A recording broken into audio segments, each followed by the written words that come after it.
bigger picture for Magway is to connect warehouses on the outskirts of urban areas to collection nodes within urban areas as kind of phase one. So that if you order something online, it can be picked, packed and shipped from the warehouse, delivered into the pickup point in the urban area, and then the customer can either collect from that pickup point, or it could go onto an e-bike or other courier solution to then be delivered to the customer to its final destination.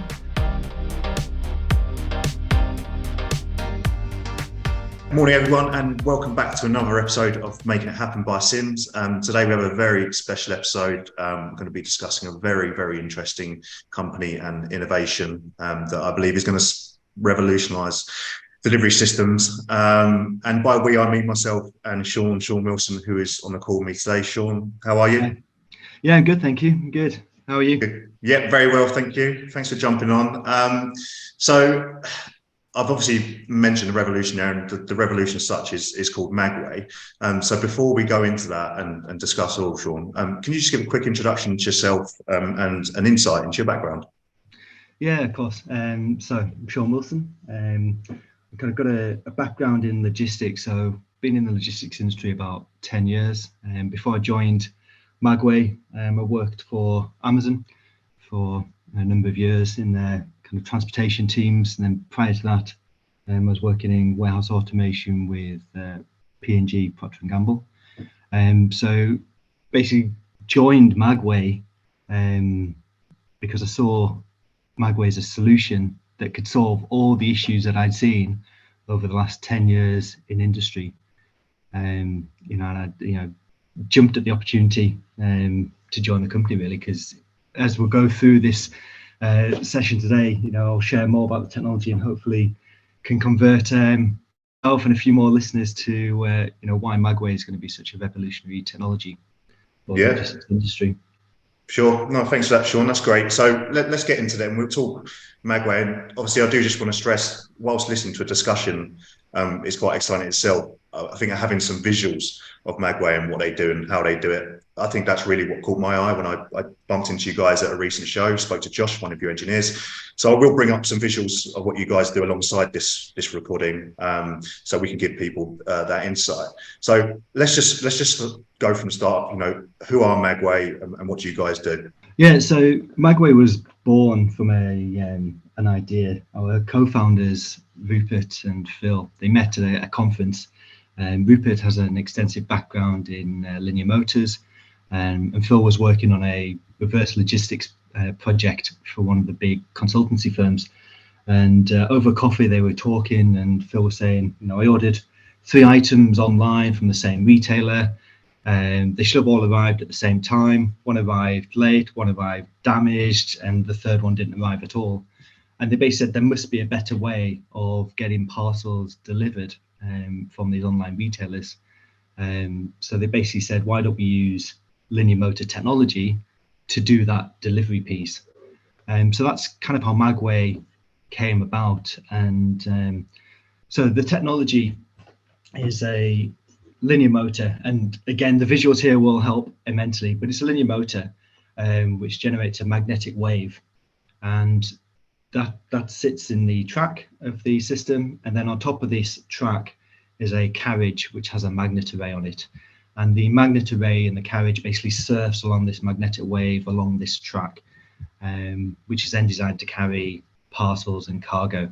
It's quite a small system, so it's designed to fit inside a 1 meter diameter pipe. The carriages are about 1 meter long as well, and it's designed to carry totes, which are used in the manufacturing industry. To give you an idea of kind of the size of a tote, if you go to Tesco and you're in the kind of the greengrocer section, and you see those cases of like carrots and bananas, that's the size of a tote, the footprint of a tote. So that's the type of thing that we're looking to carry with a Magway system. So that's kind of very briefly how it works. The carriage itself, they don't contain any batteries, they don't contain any fuel cells, there's no electrical pickups. So the only thing on the carriage itself are the wheels, the magnet array, and the load that it's carrying. And all the traction and the force is generated by the track. And as I say, it just generates that, it surfs that magnetic wave. Okay, thank you for that. And in terms of the goods that you guys are hoping to sort of deliver, are they just, you know, anything from groceries to just normal parcels, medical, that kind of stuff, I believe? Yeah, so we started looking at a tote size, and it's quite a good size in industry because, as I said, there's so many different industries that use something around that size. So that's 600 millimeters by 400 millimeter footprint, and it's quite a nice size to carry. When you start getting sort of longer, wider, higher, it then becomes unmanageable for one person to carry. So as you said there's a number of industries. So I've already mentioned supermarkets and fresh vegetables. There's also products that will go on the shelves. You can have cases of, say, washing powder, and so on. So that section. We also have, you mentioned sort of the medical industry as well. So there's no reason we couldn't replenish hospitals with medical grade equipment, possibly blood supplies as well. Possibly even organs as well. And that's one of the other things that's quite good with this technology, because it uses that linear induction motor. We're able to use that system to power the carriages if we needed to have some sort of onboard refrigeration unit as well. So we could also have chilled items being delivered to, between, say, warehouses and the end user. And that being said as well, you can also look to kind of the hospitality industry, laundering sheets and things like that, or replenishing restaurants with food and drinks. So there's a whole host of applications for Magway in those industries. And the other area as well that we're looking at is kind of the bulk material industry, where we would be moving say spoil from a construction site, either around the construction site or off the site, and reducing the need to have those large kind of dumper trucks moving around. I see. And in terms of where you guys are at the moment, what phase are you in? Because from what I understand is you're sort of starting from a warehouse to warehouse situation, and the goal, I imagine, is to phase up into sort of more intercity logistical systems down the line. Yes, at the moment we've got a test track in Wembley, which is called the 75X, and I can share images with you to share with the people listening. So it's fully operational in Wembley. The plan is to start with, we've got 2 customers and we're building dedicated systems for them on private land, so it's a lot simpler to just sort of design and build those systems. But as you said, the bigger picture for Magway is to connect warehouses on the outskirts of urban areas to collection nodes within urban areas as kind of phase 1. So that if you order something online, it can be picked, packed and shipped from the warehouse, delivered into the pickup point in the urban area, and then the customer can either collect from that pickup point, or it could go onto an e-bike or other courier solution to then be delivered to the the customer to its final destination. And then you can start kind of building out that network from there, starting to connect more warehouses to warehouses, manufacturers to warehouses. And the good thing about the system as well is, as I said, we're designing it to fit inside a 1 meter diameter utility pipe, which is the same type of pipe that is used in the oil, gas and water industry. So there's no reason that a Magway system couldn't be laid country to country under the sea. There's already a number of oil pipelines and gas pipelines that cross under the North Sea at the moment, from Norway to Scotland, from the UK down to France. There's no reason why Magway couldn't have a similar network transiting under the sea as well. So that's kind of the bigger picture, having this connected network and moving goods around the country and between countries as well. Yeah, and how will you, obviously, how you guys work in the busiest sort of areas, the busiest cities? Because obviously going underground isn't always easy. Is there opportunity to sort of move up buildings, around buildings in slightly different ways to be quite, I suppose you guys can be quite customizable to whatever the situation is going to be? Yeah, so We don't necessarily have to be underground. We can be above ground, on top of the ground.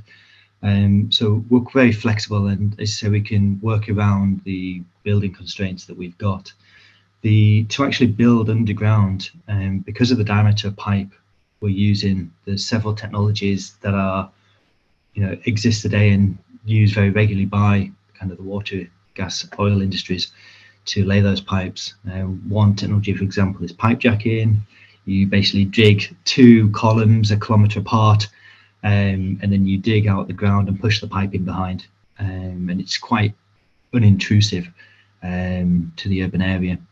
So, we digging underground in cities, it's not going to be the same level of project as you see with Crossrail and these large engineering projects, because we're using a much smaller cross-sectional area of pipe, then it becomes a lot cheaper and a lot simpler to do the tunnelling underground.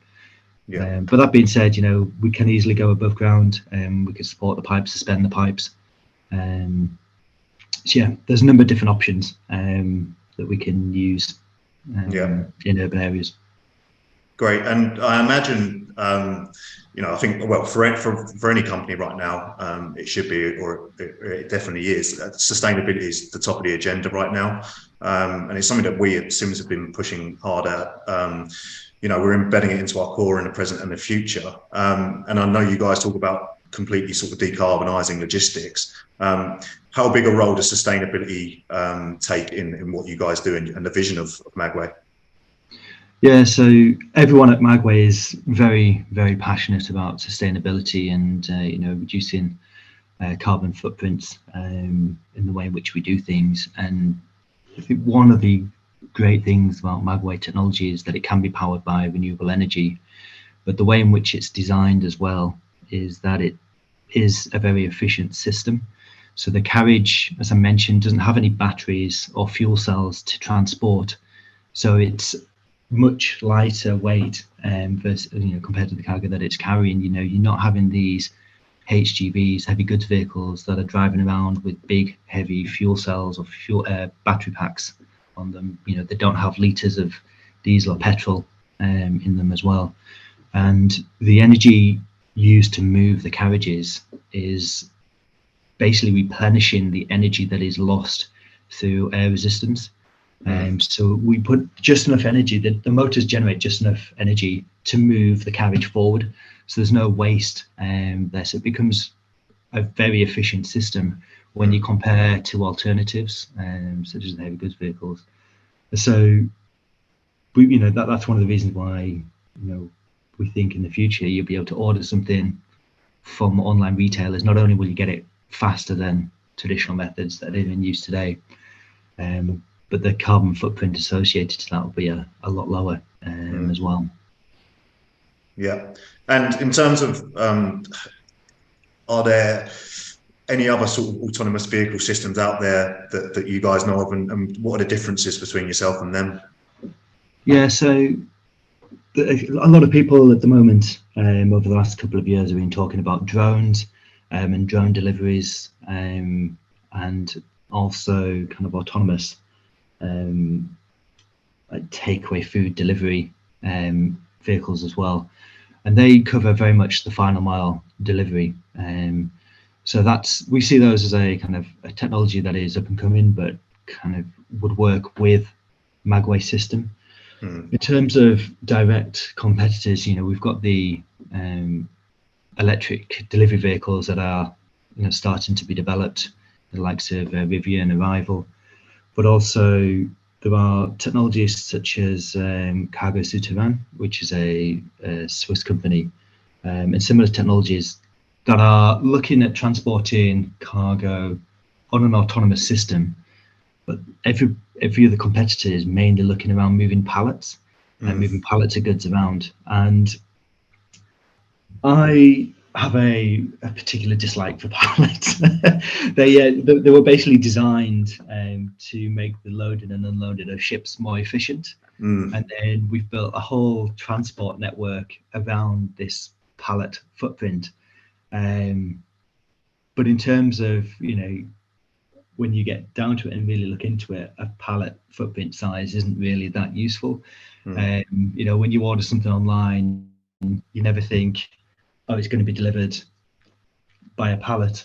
It's always, you know, you're always looking for the smaller goods. So pallets usually have to get broken down by the retailers, and there's a lot of basic building of pallets and breaking down of pallets. So, which is why we've chosen to go for tote size footprint, because there would then be no need to build up these pallets and break them down again. And that being said, you know, yeah. So that's basically the main competitors. You know, a similar situation, but using pallets, and it has a bigger cross-sectional area. Therefore, the cost to tunnel will be more expensive. For those technologies.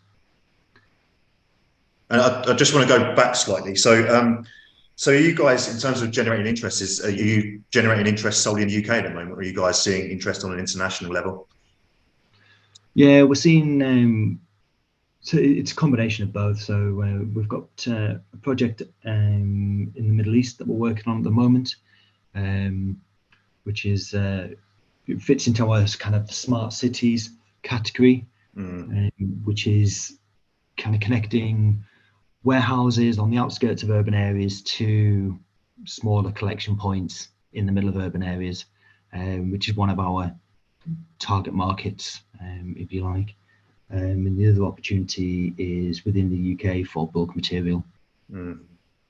So yeah, so and like I say, there is lots of interest coming from different parties, but where we're in a kind of a scale-up phase at the moment, I think our next big step is to kind of get this working and operational in a real world environment. Yeah, and you know, obviously supply chain disruptions have been pretty thought in the past few years. Obviously, we're a distributor of memory and storage, and we work a lot with the semiconductors out of the Far East, and we've really experienced the sort of ups and downs of the supply chain in the last few years.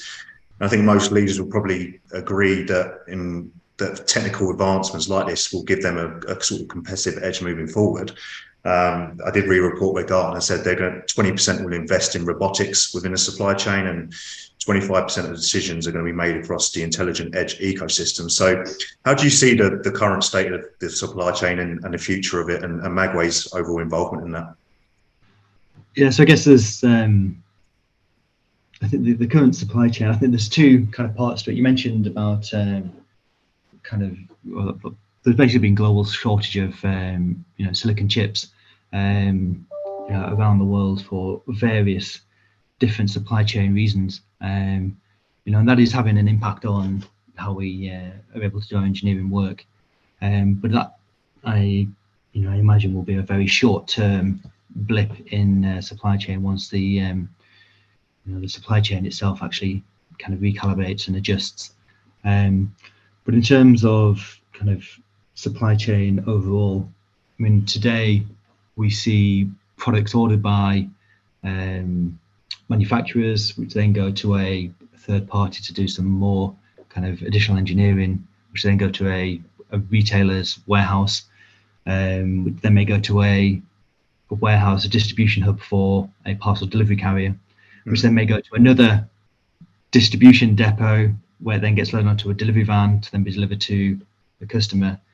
And I see a world where Magway can simplify that whole supply chain, where you could potentially order something directly from a manufacturer. It then gets loaded into a Magway system and it goes straight to a pickup point. So rather than customers waiting days or weeks when they place their orders to get an item, it basically gets shipped straight from the manufacturer straight to the customer's house. Almost like connecting manufacturing sites to customers in a Deliveroo style fashion, as opposed to sending items all around countries to load them onto the back of delivery vehicles. Yeah. So I see that Magway simplifying the supply chain in that way, and just basically bringing customers a lot closer to the manufacturers, and taking a lot of the slack out of the current supply chains. Yeah, and I just want to take it back into what you said there about the engine that you guys are doing in Wembley. And obviously we have an understanding now of how the system works, but do you have like a a networks operations center or something? How does it work in the back end like that? Yeah, so we have we have in servers that will be handling all the communications, and the several layers of communication channels. But all of it will be running through servers, which will be making the decisions on, which goods are going to which destinations, but also the commands sent to each of the motors on when to fire and turn on, and also to the switching sections of the network to make sure that the carriages are going down the right sections of track. So there'll be a huge server operation, handling all that data. And I guess at the very beginning, you've got the data coming in from the customers. Then we need to know what is in those carriages, where that carriage is going, the route it's going to be taken, so all that server and calculation being done at those points. We'll also have to give customers regular updates on where their goods are. So there'll be checkpoints at each of the switching points to make sure that the carriage has gone down the right track. Has it gone down A or has it gone down B? Which one was it meant to go down? And capturing data at that point. And we're still kind of in the early design phases for those points, but there may be a need to have kind of local storage on those points to group the the scans together before sending them through to our main servers. And there may be some solid state storage devices at those points to capture that data. Yeah, sure. Because, and again, we need to model it and work out, exactly how best to do this, so that we don't overload the network with, data, and making sure that there's no lag or latency between communications. And in terms of the team makeup, I'm assuming it's largely near-based, but how many employees do you have at Magway now? So we're just short of 30 employees at the moment. Majority are kind of engineers working on the solution, and that's supported with project managers and then commercial side as well, doing marketing activities such as podcasts and trade shows to kind of build up our profile, because it is a new technology. It's quite difficult to describe verbally without kind of images to show exactly what the Magway system is, and because it is new and there's no one really doing anything like it, we have to do a really big push marketing wise to kind of get ourselves out there and get people to know what Magway is and what we do. What can we expect from Magway in the sort of short term to medium term, in the next 2 to 5 years, in terms of that scaling up and where we be? Within the next 3 to 5 years, we should have a full working, I was about to say prototype, but it wouldn't be a prototype. It's going to be a real operational system that will be solving a problem that a customer of ours has. When we get to that stage, we'll be singing, shouting and dancing about it. So, we'll be doing a lot of marketing activity when that does go live. So hopefully in the next 3 to 5 years, Magway will move from being very niche with kind of very low brand awareness and presence to, a much bigger, being a much bigger name on people's lips. And we'll start moving into kind of more of an infrastructure phase by that point, where we're starting to work more closely with governments to build these, the bigger systems that we've talked about, moving goods from, as I said, warehouses to urban areas. Great. And where, obviously, I imagine it's the website where we could point people to find out more about you guys. Yeah, so we're on LinkedIn. We've also got a website, magway.com.